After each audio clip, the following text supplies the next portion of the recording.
한 선지자가 이스라엘의 아합 왕에게 나아가서 이르되 여호와의 말씀이 내가 이 큰 무리를 보느냐 내가 오늘 그들을 내 손에 넘기리니 너는 내가 여호와인 줄을 알리라 하셨나이다. 아합이 이르되 누구를 통하여 그렇게 하시리까? 대답하되 여호와의 말씀이 각 지방의 고관의 청년들로 하리라 하셨나이다. 아합이 이르되 누가 싸움을 시작하리까? 대답하되 왕이니이다. 아합이 이에 각 지방 고관의 청년들을 계수하니 232명이요 그 외에 모든 백성 곧 이스라엘의 모든 자손을 계수하니 7,000명이더라. 그들이 정오에 나가니 베타다는 장막에서 돕는 왕 32명과 더불어 마시고 취한 중이라. 각 지방의 고관의 청년들이 먼저 나갔더라. 베타단이 정탐꾼을 보냈더니 그들이 보고하여 이르되 사마리아에서 사람들이 나오더이다 하매 그가 이르되 화친하러 나올지라도 사로잡고 싸우러 나올지라도 사로잡으라 하니라. 각 지방 고관의 청년들과 그들을 따르는 군대가 성읍에서 나가서 각각 적군을 쳐 죽임에 아람 사람이 도망하는지라. 이스라엘이 쫓으니 아라방 베타단이 말을 타고 마병과 더불어 도망하여 피하니라. 이스라엘 왕이 나가서 말과 병거들을 치고 또 아람 사람을 쳐서 크게 이겼더라. 아멘. 오늘 이 말씀을 가지고 악한 자도 하나님이 도와주시는가, 악한 자도 하나님이 도와주시는가 제목으로 같이 은혜를 나누기로 원합니다. 좀 제목이 좀 특이하죠. 하나님께서 왜 그 믿음 없는 사람들조차도 도와주실까요? 악한 자일지라도 하나님이 도와주실 때가 있을까요? 왜 하나님께서 도와주신다라고 생각하십니까? 오늘 본문에 나와 있는 아합 왕은 어떤 왕입니까? 북이스라엘의 역대 왕 가운데 악한 왕 중에 대표적인 왕이죠. 여호와 하나님을 섬기는 사람들을 핍박하는 핍박자였습니다. 또 선지자들을 죽일 정도로 아내 이세벨을 통해서 선지자들을 여호와 하나님을 섬기는 선지자들을 죽일 정도로 악한 왕이었습니다. 근데 이상하게요, 이 아합 왕 시대에 선지자들의 활약들이 많고요, 또 기적과 이적들이 많은 것을 보여주고 있습니다. 왜 하나님께서는 이렇게 악한 왕인 아합을 지금 본문을 보면 도와주는데 왜 도와주실까요? 아합이 믿음이 있어서 도와주셨을까요? 아니죠. 오히려 하나님께서는 이 믿음이 없는 시대 가운데 왕조차도 하나님을 섬기지 않는 시대 가운데서 하나님께서 도와주시는 그 목적이 나와 있습니다. 오늘 13절의 말씀처럼 한 선지자가 하는 말이 뭡니까? 너는 내가 여호와인 줄을 알리라 라고 말씀하지 않습니까? 하나님의 하나님 되심을 보여주는 거예요. 악한 시대일수록 또 믿는 사람들이 제대로 믿음대로 살지 못한 시대일수록 하나님께서 이적과 기적을 행하시는 그 이유는 무엇입니까? 하나님이 하나님 되심을 보여주는 거예요. 어두울수록 빛이 더 빛나는 것처럼 하나님께서 행하시는 일들이 더욱더 크게 빛나는 줄 믿습니다. 하나님께서 악한 자도 도와주는 어두운 시대라면 믿음으로 살고자 하는 사람을 어찌 하나님께서 전능하신 능력으로 도와주지 않겠습니까? 그렇다면 하나님께서 어떻게 이 아합을 도와줍니까? 이 선지자를 통해서요, 하나님께서 아합을 도와주는 그 비결, 그 승리의 비결이 무엇입니까? 아합에게도요, 뭘 요구합니까? 하나님의 말씀을 듣고 순종하라라고 명령을 해요. 그래서 악한 왕도 어떻게 승리합니까? 하나님의 말씀에 순종할 때 승리하는 것을 보여주고 있어요.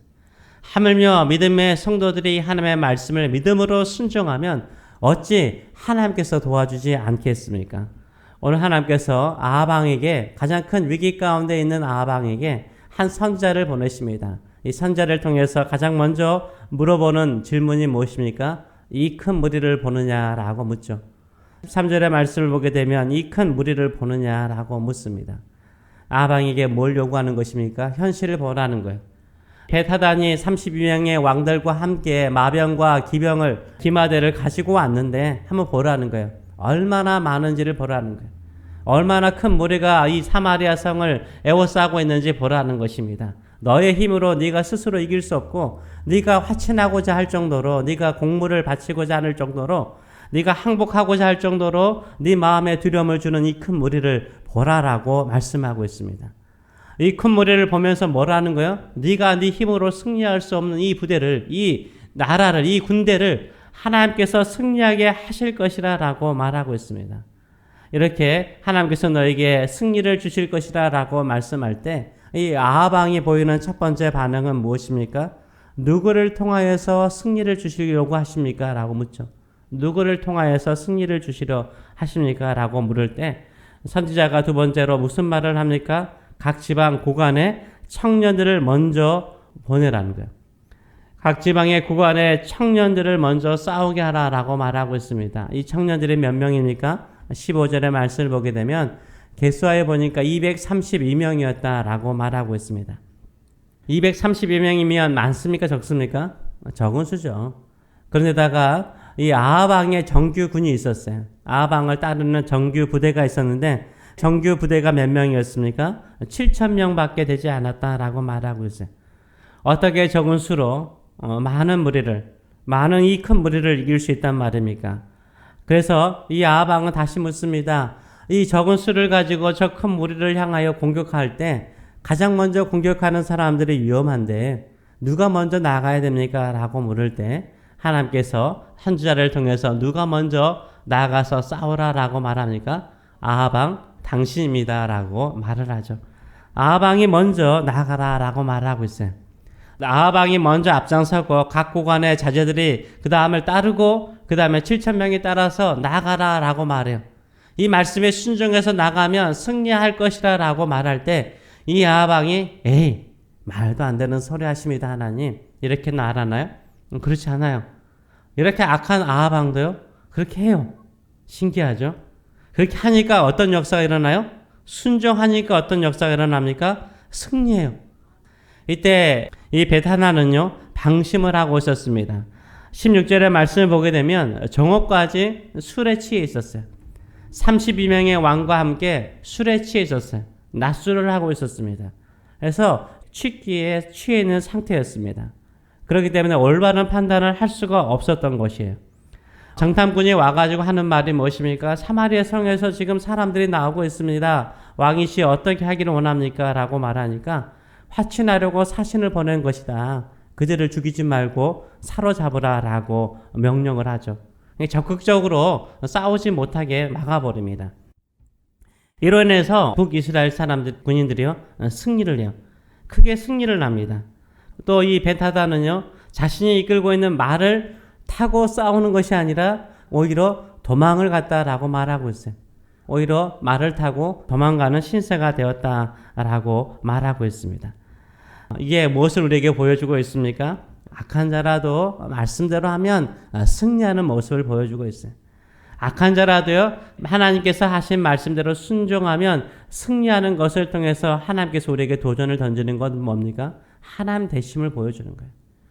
악한 자라도 하나님의 말씀에 순종하면 승리를 가져다 주는 것처럼 우리가 믿는 사람이 말씀에 순종하면 반드시 우리에게 승리를 주시는 줄 믿습니다.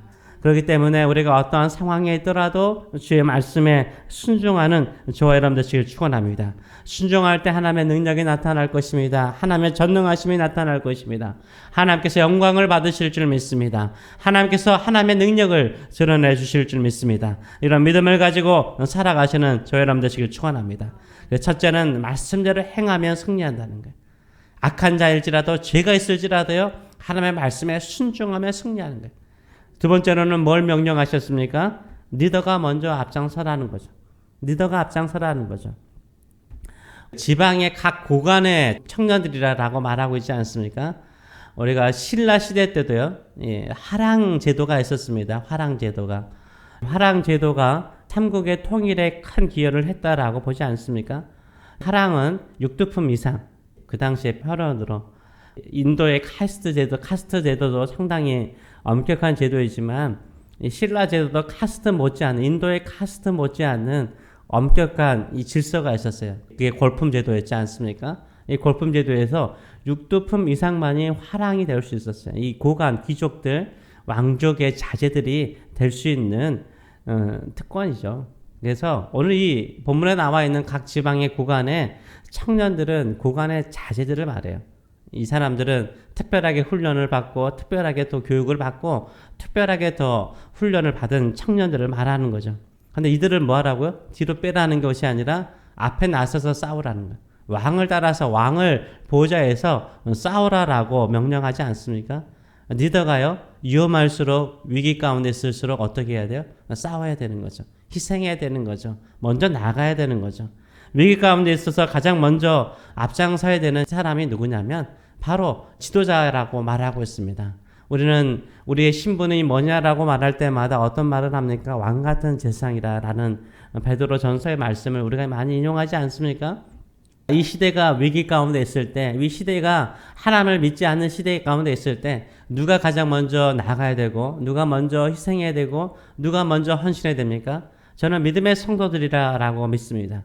적은 수일지라도 믿음의 성도들이 희생하고 앞장서서 두 손 들고 기도할 때 적군들은 피하고 악한 영들은 떠나며 주의 복음의 능력은 온전하게 드러나게 되는 줄 믿습니다. 이런 믿음을 가지고 나가시는 저 여러분 되시길 축원합니다. 승리는 사람의 수에 달려 있지 않습니다. 어디에 달려 있습니까? 하나님의 손에 달려 있는 줄 믿습니다. 악한 왕 하나님을 믿지 않는 아합에게도 하나님께서는 어떻게 하셨습니까? 승리는 수에 있는 것이 아니라 주의 말씀에 순종하고 앞장서 나갈 때 승리를 주신다라고 말씀하고 있습니다. 이런 믿음의 성도로서 살아가시는 저 여러분 되시길 축원합니다. 이런 위기의 상황 속에서 믿음의 성도들이 일어나서 앞장서서 믿음으로 기도하고 말씀에 순종하며 전진하시는 저 여러분 되시길 축원합니다. 네, 기도하겠습니다. 살아계신 하나님 아버지 은혜를 감사드립니다. 승리는 하나님께서 이끄신 줄 믿습니다.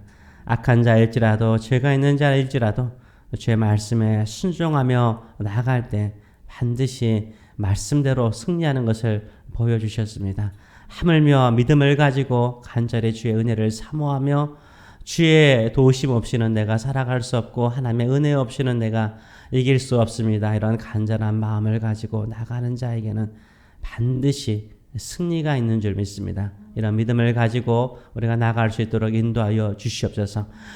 우리 주변의 현실을 보면 큰 무리와 같이 많은 어려움들이 있지만 거기에 두려워하지 않게 하여 주시고 전능하신 하나님, 천지를 창조하신 하나님, 나를 하나님의 자녀와 권속으로 삼으신 하나님께서 나를 도우시고 우리의 자녀들을 도우시고 우리 교회와 함께 하신 것을 믿고 우리가 믿음으로 전진하는 믿음의 성도들 될 수 있도록 축복하여 주시옵소서. 항상 먼저 희생하고 먼저 헌신하고 먼저 두 손 들고 기도하고 앞장서서 나감을 통하여서 가장 먼저 하나님이 하나님 되심을 선포하고 하나님이 하나님 되심을 경험하는 믿음의 성도들 될 수 있도록 축복하여 주시옵소서. 감사드리며 예수님의 이름으로 기도합나이다. 아멘.